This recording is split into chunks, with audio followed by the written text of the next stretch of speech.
사도행전 27장과 28장의 내용은 바울 사도가 마침내 가이사라에서 2년 동안의 감금 생활을 보내고 로마로 향하게 되는 긴 과정을 소개해 줍니다. 특별히 오늘 우리가 있는 27장의 내용은 그런 긴 과정 중에 처음에는 순조롭게 출발을 하게 되지만 큰 어려움을 당하게 되면서 그들이 멜리데라고 하는 섬에 도착하게 되는 여러 여정들이 소개가 되고 있습니다. 바울 사도는 당시에 아그리빠 왕 그리고 베스도 총독과 높은 관직에 있는 사람들에게 자신이 어떻게 해서 유대교에 있다가 예수 그리스도를 전하는 그런 사도가 되었는가를 길게 설명하면서 그들에게 전도를 하게 됩니다. 사람들은 그의 말을 듣고서 그를 두고 어떠한 죄책을 발견할 것이 없다. 그렇게 말합니다. 만약에 그가 로마 황제에게 상소하지 않았더라면 그가 그냥 놓아줘도 될 뻔하였다. 이렇게 말합니다. 그러나 바울 사도는 이미 베스도 총독 앞에서 나는 가이사에게 재판을 받겠다라고 하는 로마 시민권의 권리를 사용하게 됐습니다. 그래서 마침내 이제 이 가이사라에서 로마를 향하게 돼요. 그래서 긴 그 과정들 우리가 이제 오늘 27장의 내용에서 함께 확인할 수 있게 됩니다. 미도 바울 사도에게는 하나님께서 많은 환난과 박해 속에서 하나님이 밤에 바울에게 나타나서 두려워하지 말아라. 내가 예루살렘에서 나를 증언한 것처럼 로마에 가서도 나를 증언하여 하리라. 이렇게 말씀하시면서 바울 사도를 하나님이 어디까지 인도하실 것인가를 먼저 말씀해 주신 바가 있었고 그 환난과 박해가 아무리 심해도 하나님께서 그를 보호하신다는 약속을 하셨기 때문에 바울 사도는 그러한 하나님의 약속을 붙들고 간 것입니다. 가이사라에서 이 바울 사도를 이제 로마로 데려가는 책임을 누가 맡았냐면 아구스도 대라고 하는 군대를 이끄는 백부장 율리오라는 사람이 이 바울을 이제 가이사에게로 이끄는 책임을 맡습니다. 이 사람은 공물운전과 죄수 이송의 책임을 맡은 사람이었어요. 이 사람이 오늘 우리가 읽은 말씀해 보니까 아드레무떼노 배를 태워서 이제 가다가 도중에 배를 옮겨 타서 그 배를 통해서 이제 로마로 향하기로 합니다. 그때 바울과 다른 죄수 몇 사람들이 함께 동행했고 또 아리스타고라고 하는 바울을 따랐던 한 인물도 함께 그때 그 배에 동행을 했다. 이렇게 기록해 줍니다. 그리고 이 아드라뭇 배를 타고서 어디에 먼저 갔냐면 루기아라고 하는 무라시에 도착을 하게 됩니다. 그래서 이곳에서 알렉산드리아 배로 옮겨 타는데 그 알렉산드리아 배에는 276명의 배가 승선하게 됩니다. 그리고 이 배를 타고 니도 맞은편을 통해서 그레데라고 하는 섬을 찾아가는데 이 섬의 그레데 섬의 동쪽이 살모네라고 하는 항구였습니다. 니도 맞은편을 통해서 살모네 그레데 섬의 동쪽에 있는 살모네라고 하는 곳에 도착을 하게 돼요. 그리고 그레데 해안을 쭉 따라갑니다. 해안선 가까이 배를 타고 따라가다가 어디에 도착하냐면 남쪽에 있는 그레데 섬 항구 미항이라고 하는 곳에 도착해요. 배를 타고 동쪽으로 해서 해안선을 따라 쭉 가다가 남쪽 미항이라고 하는 항구에 도착을 합니다.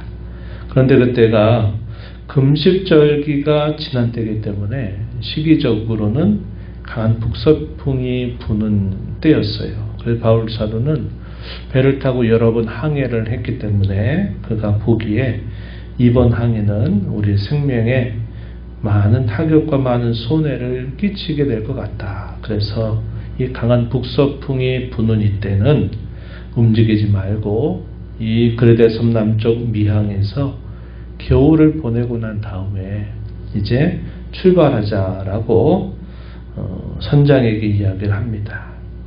그러나 백부장이 얘기를 해요. 그런데 백부장은 이 바울의 말보다는 누구의 말을 들었냐면 선장과 선주의 말을 더 들었습니다. 이 선장과 선주의 말은 어떻게 하냐면 그레데 섬의 서쪽에 있는 항구, 베닉스 항구라고 하는 곳에 가서 겨울을 보내자라고 한 것입니다. 특별하게 어려운 일이 없어 보이니 이 미항에서 쭉에서 그레데 섬의 서쪽으로 가자고 한 겁니다. 백부장은 그렇게 말을 듣고 계속 이제 그레데 섬의 서쪽 베닉스 항을 향해서 출발을 하게 돼요. 처음에는 순한 남풍이 불면서 순조롭게 진행이 된 것처럼 보였는데 갑자기 북동풍 유라굴로라고 하는 광풍이 그들이 가는 그 배 앞에서 크게 일어나게 됩니다. 그러다 보니까 이 광풍에 의해서 사람들이 노를 저어서 가는 이 큰 배가 결국 이 광풍에 의해서 쫓겨가게 되는 형편이 되었습니다.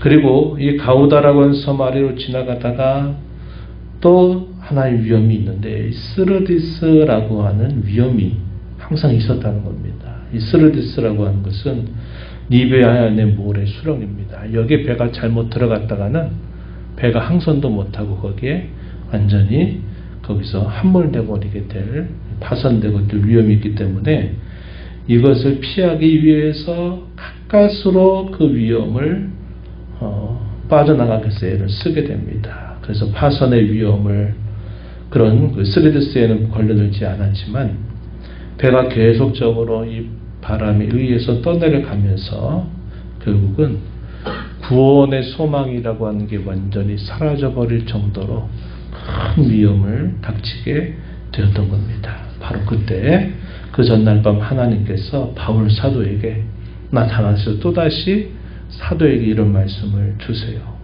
어떤 말씀을 주셨을까요? 예루살렘에서 박해를 받을 때 주셨던 그 말씀을 주신 겁니다. 두려워하지 말아라 바울아, 내가 가이사 앞에 너는 서게 될 것이다. 너와 함께 있는 모든 사람들을 다 너에게 주었다라고 말씀하시면서 그 배에 타 있는 한 사람도 죽지 않을 것을 하나님이 약속하셨습니다. 그러나 상황적으로 어땠을까요? 그야말로 이제 구원의 소망이 없는, 도무지 살 길이 없는 그런 위험 속에 계속 처해져 있었던 것입니다. 바로 그런 상황 속에 있을 때 바울 사도가 그 두려워하는 사람들을 향해서 어젯밤 내가 섬기는 하나님께서 이렇게 보호해 주시겠다고 약속하셨다는 겁니다. 나는 내게 말씀하신 그 하나님의 말씀이 그대로 되리라고, 이대로 이루어지리라고 나는 믿는다. 이렇게 그가 말을 하면서 사람들을 안도시킵니다. 25절 말씀에 이렇게 이야기했어요. 그러므로 여러분이요 안심하라. 나는 내게 말씀하신 그대로 되리라고 하나님을 믿노라. 그런즉 우리가 반드시 한 섬에 걸리게 될 것이다. 이렇게 사도가 그들에게 말을 하게 된 것입니다. 이런 말씀이 있었지만 이 말씀을 듣고 나름 소망이 가는 사람도 있겠지만 또 어떤 사람들은 도대체 그게 무슨 소리냐 아마 했을 겁니다. 이런 상황에 과연 누가 우리를 이 죽음의 위협 앞에서 건져내겠냐 하는 그런 불신을 갖는 사람도 분명히 있었을 거예요. 아마 다수가 그랬을지도 모릅니다. 그러다가 시간이 이제 흘러서 2주, 열나흘째가 되는 날 밤에 아드리아 바다에서 이리저리 쫓겨가다가 자정이 돼가지고 한 섬이 가까워지게 되는 것을 사람들이 보게 돼요. 그래서 계속 배가 그쪽으로 가는 것들을 보게 되면서 이 사공들이 이 파선에 가는 이 배에 남아있기보다는 차라리 바다로 뛰어들어서 수영해서 그 섬에 가야 되겠다 이렇게 판단을 내리고 이 사공들이 바다로 뛰어들려고 한 겁니다. 그때 바울이 만류하죠. 배에 있지 않으면 한 사람도 구원을 받지 못할 것이다. 반드시 배에 있어야 된다. 이렇게 이야기를 하게 됩니다. 그리고 거의 마지막 남아있는 음식을 그들에게 먹을 것을 사도가 권해요. 날이 셀 때쯤에 결국 그들이 음식을 먹고 또 그들로 하여금 생명이 보존될 것을 다시 한번 그들에게 이야기해주고 난 다음에 결국 어디로 가게 되느냐. 결국 거의 파손이 될 그런 상황 속에 배의 앞머리 뒷머리가 다 파손돼 가지고 있는데 결국 하나님이 하신 그 말씀대로 결국 한 섬에 도착을 하게 된 겁니다. 그래서 배가 완전히 파손되기 전까지 그 276인이 다 배에 있었고 나중에는 결국 그 섬 가까이에 이제 도착하게 되면서 수영하고 파손했던 조각들을 사람들이 잡고서 거기로부터 그들이 생명을 보존하게 됐다는 겁니다. 그래서 그들이 어떻게 됐느냐. 44절 끝에 보면 마지막 절 보면 이렇게 말합니다. 그 남은 사람들은 널조가 혹은 배 물건에 의지하여 나가게 하니 마침내 사람들이 다 상륙하여 구조되니라. 다 상륙하여 구조됐다. 한 사람도 그 죽음의 위협을 당하는 중에도 한 사람도 목숨을 잃지 않고 그 배에 도착했다라고 말합니다. 그 도착한 섬이 멜리데 섬입니다. 이 멜리데 섬에 도착했어요. 그러니까 우리가 살펴본 것처럼 이 그리데 섬의 미항, 남쪽 항 미항에서 베닉스 동쪽 항에 있는 이 베닉스로 가자고 말하는 이 선장과 선주의 말을 듣다가 결국 죽음의 위험을 크게 만나게 되면서 결국 이 죽음 속에서 하나님이 가까스로 그들을 건져주셔서 이 멜리데라고 하는 섬에 이르게 되었고 바울 사도는 그렇게 말합니다. 만약에 여러분들이 내 말을 듣고 미항이라고 하는 그 항구에 있을 때 거기서 동쪽 거기서 겨울을 지나고 출발했더라면 이런 일을 당하지 않았을 것이다. 이렇게 사도가 그들에게 말을 한 것을 보게 됩니다. 복음 전도를 하면서 많은 배를 탔던 이 사도가 그런 상황들을 어떻게 보면 선장과 선주보다도 더 정확하게 알고 있었다라는 사실을 보게 되고 그의 말을 듣지 않았음에도 불구하고 하나님은 바울 때문에 그 나머지 모든 사람들의 생명을 다 보존하게 하셔서 하나님의 살아계심을 결국 나타내 주셨다는 것을 우리가 오늘 이 이야기를 통해서 살펴보게 됩니다. 하나님은 말씀하시고 그 말씀하신 바를 하나님은 반드시 이루신다는 겁니다. 그럴 때 그 하신 말씀과 그 말씀을 이루시는 그 시간이라고 하는 간격이 때로는 길게 느껴지고 때로는 너무나 어렵게 느껴지고 이건 아무리 해도 그 말씀이 이루어질 수 없는 상황이다라고 여길 만큼 절박한 그 상황이 그 기다리는 시간 속에서 다가올 수 있다는 겁니다. 그러나 분명한 사실은 뭐냐 하면 하나님이 말씀하셨으면 그 말씀을 반드시 실현하실 때가 찾아온다고 하는 사실입니다. 그 시간 동안 우리가 굳게 서야 될 것이 뭐냐. 사탄은 그런 기다림의 시간 속에서 불신과 불안과 두려움 그리고 이런 것들을 계속 사람들의 마음속에 불어넣습니다. 안 될 거야. 그것은 상황적으로 될 일이 아니야. 지금 이런 상황에서 그렇게 될 길이 하나도 보이지 않아. 이렇게 사람들의 마음을 부추겨서 결국 그 말씀을 믿고 순종하는 일을 결국 못하게 만든다는 겁니다. 그때 우리에게 필요한 것이 바로 뭘까요? 믿음이라고 하는 겁니다. 바울 사도가 뭐라고 말했어요? 나는 하나님께서 말씀하신 그대로 되리라고 나는 믿는다. 그 사람들 앞에 그 절박한 상황 속에서 그들을 안동시키면서 했던 그 말을 공공연하게 모든 사람들이 듣도록 바울 사도가 말합니다. 자기의 신앙을 모든 사람 앞에 고백한 것이죠. 마침내 그의 말대로 한 사람도 그 죽을 뻔한 위기로부터 죽지 않고 다 살아나게 되었다 하는 사실을 우리가 살펴보면서 하나님의 말씀의 권위가 확실하다라는 사실을 우리가 알게 되고, 우리의 눈에 보이지 않고 우리의 손에 잡히지 않고 우리의 귀에 들리지 않는다 하더라도 하나님이 말씀하셨으니 반드시 말씀하신 것을 이루실 것이다 라고 하는 믿음을 갖고 우리가 인내하면서 우리가 하나님 끝까지 의지하고 섬기는 그 일에 책임을 다하는 그런 신앙의 걸음을 걸어가야 되겠습니다. 이런 은혜가 저와 여러분 모두에게 함께하기를 진심으로 바랍니다. 하나님 아버지 감사합니다. 이 새벽 시간에도 저희들을 깨워주셔서 오늘도 아버지 앞에 저희를 인도하시고 저희에게 말씀하신 하나님의 말씀을 또 읽고 듣고 교훈받게 하셔서 감사합니다.